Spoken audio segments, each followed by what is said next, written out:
Pensemos en esto por un momento. ¿Cómo es posible que el azúcar, una sustancia que hoy encontramos en todas partes, haya logrado esclavizar a la humanidad no una, sino dos veces? Primero con cadenas de hierro, literales, y ahora con unas cadenas invisibles. Hoy vamos a desentrañar esta historia, que es tan increíble como oscura. La pregunta que va a estar en el centro de todo nuestro análisis es justamente esa. ¿Cómo fue que algo tan simple, un cristalito dulce, llegó a tener un poder tan inmenso sobre nosotros? Para entender la magnitud del problema, miremos los datos, porque son brutales. Hacia 1850, el consumo promedio era de apenas 1.8 kilos por persona al año. Hoy, si tomamos un país como Brasil, esa cifra se dispara a 67 kilos. Es una escalada demencial para la que nuestro cuerpo, evolutivamente hablando, no está preparado para nada. Y claro, las consecuencias son devastadoras. Miremos el caso de México, por ejemplo. El 40% de los niños sufre de sobrepeso u obesidad, y un 17% de toda la población ya es diabética. Esto, la verdad, no es un problema de un solo país, es una auténtica pandemia global, que tiene el azúcar como su principal motor. Por eso decimos que esta es una historia de dos cadenas. Una fue de hierro, forjada en el dolor y el sufrimiento de las plantaciones. La otra se forjó en laboratorios. Es invisible, sí, pero es igual de poderosa y hoy nos ata a nivel biológico.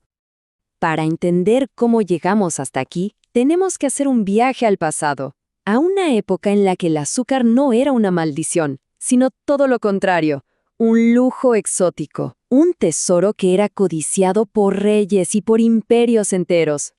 Al principio, el viaje del azúcar fue increíblemente lento. Fíjense, empezó hace 10.000 años en Nueva Guinea, donde la gente simplemente masticaba el tallo de la caña para sentir un poco de dulzura de vez en cuando.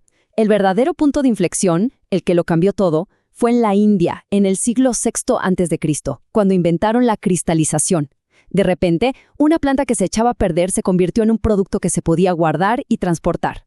Los persas quedaron fascinados, la llamaban la caña que da miel sin abejas. Luego, los árabes perfeccionaron su refinamiento y la extendieron por todo su imperio.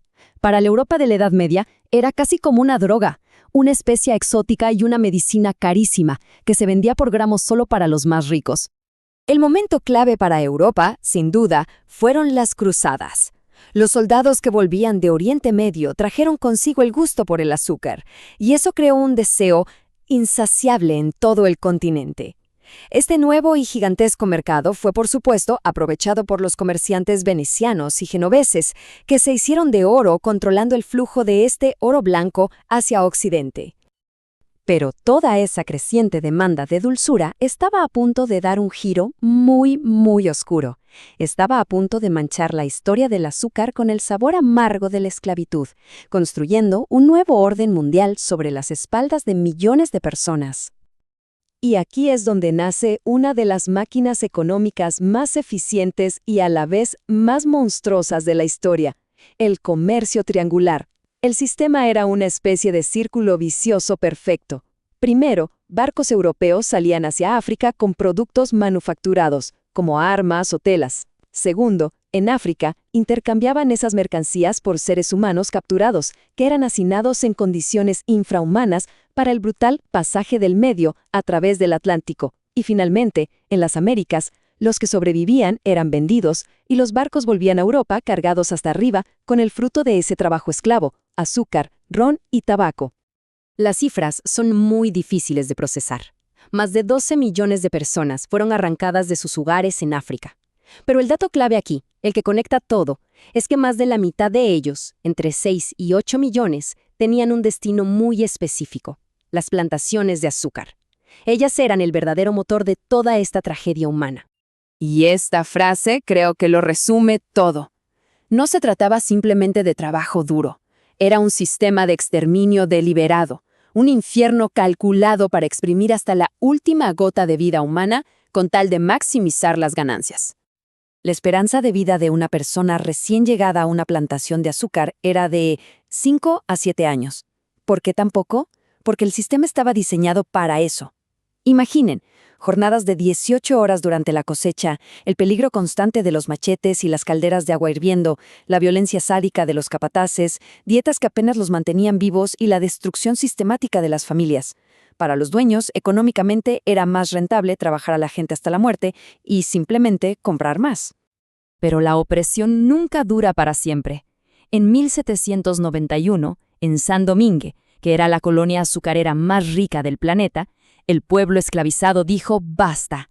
Se levantaron en una rebelión masiva y, tras una lucha increíblemente sangrienta, declararon la independencia de Haití, la primera república negra del mundo y la única nación en la historia que nació de una revuelta de esclavos exitosa. Y con ese cambio, saltamos a la era moderna. Las cadenas de hierro desaparecieron, es cierto, pero fueron reemplazadas por otras, unas cadenas invisibles, las metabólicas y psicológicas de la adicción y la enfermedad crónica. El siguiente gran cambio vino de la mano de la tecnología y la geopolítica. Durante las guerras napoleónicas se descubrió cómo extraer azúcar de la remolacha.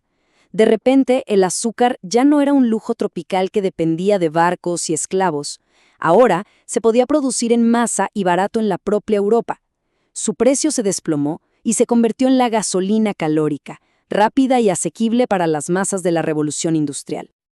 Ok, pero ¿por qué nos engancha tanto? Bueno, la clave está en la química de nuestro cerebro.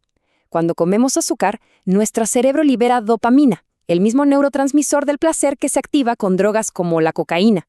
Nuestra biología evolucionó para desear lo dulce, porque en la naturaleza era algo raro y valioso. Pero el azúcar refinado es una dosis tan pura y masiva que básicamente secuestra este sistema de recompensa, creando un ciclo de antojo-recompensa del que es muy difícil salir. Y aquí es donde la historia se pone muy cínica.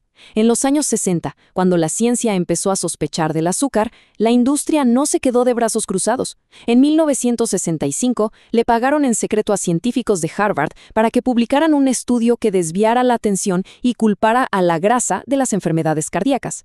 Y años más tarde, cuando un científico valiente, el Dr. John Yudkin, se atrevió a publicar su libro Puro, Blanco y Mortal, la industria se encargó de destruir su reputación y su carrera.